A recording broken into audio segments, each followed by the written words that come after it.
नमस्कार, स्वागत है आपका मैकटेक आईटीआई यूट्यूब चैनल में। मैकटेक आईटीआई यूट्यूब चैनल में हम आपके लिए पिछले वीडियो में लेकर के आए थे फायर एक्सटिंग्विशर की थ्योरी। तो फायर एक्सटिंग्विशर की थ्योरी पढ़ लेने के बाद में आज हम आपके सामने इसका डेमोंस्ट्रेशन करके दिखाएंगे। आप देख सकते हैं हमारी टेबल पे यहाँ पर 2 फायर एक्सटिंग्विशर सिलेंडर रखे हुए हैं जो कि carbon dioxide fire extinguisher cylinder हैं। आज हम इनका पूरा कंप्लीट प्रोसीजर देखेंगे, किस तरीके से इसको वर्क किया जाता है, किस तरीके से इसमें काम करते हैं, ये सारा चीज़ आज हम देखेंगे।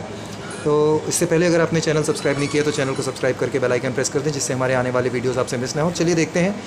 वैसे एक बात मैं आपको बताना चाहूँगा कि फायर एक्सटिंग्विशर का मेन काम क्या होता है। फायर एक्सटिंग्विशर का मेन काम होता है आग बुझाना, ये तो सभी जानते हैं। लेकिन आग कैसे बुझाना? देखिए, आग जलने के जो फैक्टर्स होते हैं, फायर के जो फैक्टर्स होते हैं, आग जलने के जो कारण होते हैं, वो 3 कारण होते हैं। पहला होता है फ्यूल, दूसरा होता है ऑक्सीजन सप्लाई, और तीसरा होता है उसकी हीट। तो आप सभी ये जानते हैं कि हीट जो होती है, एक्चुअल में कोई भी चीज़ में आग तब लगती है जब किसी एक एक्सटेंट तक, अप टू एन एक्सटेंट, जब तक वो गर्म नहीं होती तब तक वो जलती नहीं है। तो एक एक्सटेंट तक गर्म होने के बाद में वो जलती है। तो हीट को आप कट नहीं कर सकते, लेकिन फ्यूल और ऑक्सीजन की सप्लाई को आप कट कर सकते हैं जब कभी भी आग को बुझाना है। तो यहाँ पर आपको इस बात का ध्यान रखना है कि कहीं अगर आग लगी है तो या तो आप फ्यूल को कट करिए या तो ऑक्सीजन सप्लाई को कट करिए। फायर एक्सटिंग्विशर का मेन काम होता है ऑक्सीजन सप्लाई को कट करना। अभी हम आगे आपको दिखाएंगे कि फायर एक्सटिंग्विशर किस तरीके से आग को बुझाता है। तो फायर एक्सटिंग्विशर का यहाँ पर मेन काम यहाँ पर ऑक्सीजन सप्लाई को कट करना। और आपके सामने ये जो दिख रहा है ये कार्बन डाइऑक्साइड सिलेंडर है। तो वैसे भी कार्बन डाइऑक्साइड सिलेंडर से जब कार्बन डाइऑक्साइड डायरेक्टली बम्बार्ड की जाती है ऑक्सीजन के ऊपर में, तो कहीं आग लगी है उसके ऊपर में, तो ऑक्सीजन ऑलरेडी कट हो जाएगी और वहाँ पर आग बुझ जाएगी। आप देखिए यहाँ पर मैंने आपको क्लास ऑफ फायर्स बताया था, class A type of fire, class B type of fire, class C type of fire, class D type of fire. तो इसमें से ए टाइप की फायर जो होती है वो कॉमन होती है। बी टाइप की फायर जो है वो पेट्रोल, केरोसिन, गैसोलीन, इनसे लगने वाली आग है। और जो सी टाइप ऑफ फायर है वो गैस यानी एलपीजी गैस, सीएनजी गैस, इनसे लगने वाली आग है। और डी टाइप ऑफ फायर जो होती है वो इलेक्ट्रिक शॉक से लगने वाली आग है। तो इसमें ए टाइप की तो बड़ी कॉमन है, जिसे हम पानी से बुझा सकते हैं, यानी वाटर को ही एज ए फायर एक्सटिंग्विशर आप यूज़ कर सकते हैं। लेकिन बी, सी और डी टाइप की जो फायर हैं, बाकी की जो 3 टाइप्स की जो आग हैं, इनको आप जो है बुझाने के लिए फायर एक्सटिंग्विशर का इस्तेमाल करते हैं। यानी कि पेट्रोल से, केरोसिन से या डीजल से लगने वाली आग, या गैसोलीन से लगने वाली आग, सीएनजी या एलपीजी से लगने वाली आग है, इलेक्ट्रिक शॉर्ट सर्किट से लगने वाली जो आग है, इसको आप फायर एक्सटिंग्विशर की मदद से बुझाते हैं। तो फायर एक्सटिंग्विशर का मेन काम वहाँ पर आपके ऑक्सीजन की सप्लाई को कम करने का है, क्योंकि जहाँ कहीं पे भी आग लगी है तो वहाँ पर फ्यूल के साथ में ऑक्सीजन सप्लाई भी मिल रही है। तो ऑक्सीजन सप्लाई को जब फायर एक्सटिंग्विशर कम कर देगा, कट कर देगा, तो आग ऑटोमेटिकली बुझ जाएगी। इसीलिए इन जो क्लास 3, ये क्लास बी, सी और डी टाइप की जो फायर है, इसको बुझाने के लिए हम फायर एक्सटिंग्विशर का इस्तेमाल करते हैं। Normally A type of fire को भी आप फायर एक्सटिंग्विशर से बुझा सकते हैं, पर ए टाइप की फायर हम नॉर्मली पानी से, सैंड से, इनसे बुझा सकते हैं, बुझा लेते हैं। तो फायर एक्सटिंग्विशर का मेन काम हम बी, सी और डी टाइप ऑफ फायर को बुझाने के लिए मेनली जो है हम करते हैं। और फायर एक्सटिंग्विशर कितने प्रकार के हैं मैंने आपको थ्योरी क्लास में बताया था। थ्योरी वाला जो वीडियो हमने बनाया था उसमें बताया था कि कार्बन टेट्राक्लोराइड यानी CCl4, कार्बन डाइऑक्साइड BFC यानी कि जिसको हम हेलोन एक्सटिंग्विशर भी बोलते हैं, इस तरह के different types of fire extinguisher हैं। इनके अलावा फोम एक्सटिंग्विशर का भी इस्तेमाल किया जाता है। कहीं कहीं पर पाउडर एक्सटिंग्विशर का भी इस्तेमाल किया जाता है, ड्राई पाउडर जिसको बोलते हैं। इसके अलावा सैंड का भी इस्तेमाल हम लोग एज अ फायर एक्सटिंग्विशर करते हैं। जहाँ पर नॉर्मल आग लगी है, ज़्यादा भड़कीली आग नहीं है, तो वो सैंड से भी बुझाई जा सकती है, फोम एक्सटिंग्विशर से भी बुझाई जा सकती है।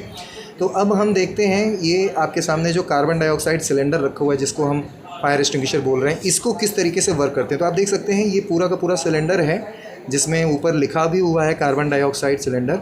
ये कंप्लीट बॉडी है जिसके अंदर में कंप्रेस्ड कार्बन डाइऑक्साइड फिल्ड है। इस सिलेंडर के अंदर में कंप्रेस्ड कार्बन डाइऑक्साइड है। यही कार्बन डाइऑक्साइड आपकी आग बुझाने के लिए काम में आती है।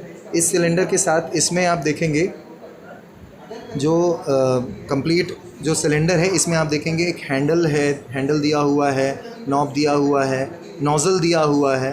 तो मेन काम क्या होता है, सिलेंडर से इस नोज़ल की मदद से जो कार्बन डाइऑक्साइड है, जहाँ पर आग लगी है वहाँ पर आग की जड़ पे हम कार्बन डाइऑक्साइड बम्बार्ड करेंगे, या वहाँ पर आग की जड़ पे हम कार्बन डाइऑक्साइड छोड़ेंगे, जिससे कि ऑक्सीजन की सप्लाई कट हो जाए और आग बुझ जाए।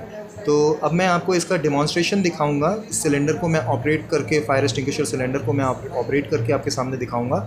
तो ये आप देख सकते हैं, ये इसका हैंडल है, जिस हैंडल को पकड़ करके आपको सिलेंडर को कैरी करना है। और ये कंप्लीट सिलेंडर है, ये हैंडल। और ये ऊपर में आप देख सकते हैं ये नॉब है, ये इसका ऑन ऑफ नॉब है, जिसको हम एंटी क्लॉकवाइज जब घुमाते हैं तो एंटी क्लॉकवाइज घुमाने के दौरान ये ओपन होता है और गैस निकलती है, और क्लॉकवाइज घुमा करके इसे आप बंद कर सकते हैं। तो ये ऊपर में इसका ओपन क्लोज नॉब है, और नॉब ये हैंडल से आप इस सिलेंडर को उठा सकते हैं। सिलेंडर को उठा करके ये नोज़ल है, इस नोज़ल को आपको पॉइंट आउट करना है, एम करना है, जिधर भी आग लगी है उधर की तरफ आप एम करेंगे।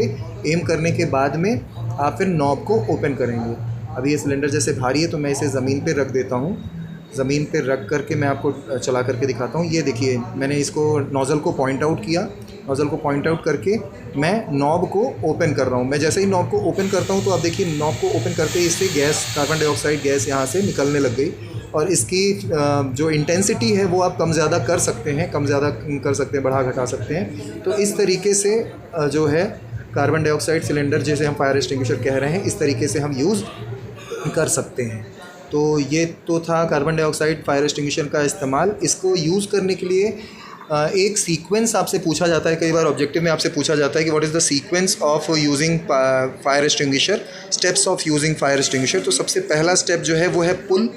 तो पुल में आप देख सकते हैं, ये वाला देखिए आप बिल्कुल ब्रांड न्यू का फायर एक्सटिंग्विशर सिलेंडर है, जिसमें आप देख सकते हैं पिन आपको दिखाई दे रहा है। ये जो पिन है, ये पिन एक्चुअली लॉक पिन होता है, जो कि नॉब के ऊपर में लगा रहता है, जिससे कि नॉब, अगर ये पिन लगा रहेगा तो नॉब को आप ऑन ऑफ नहीं कर सकेंगे।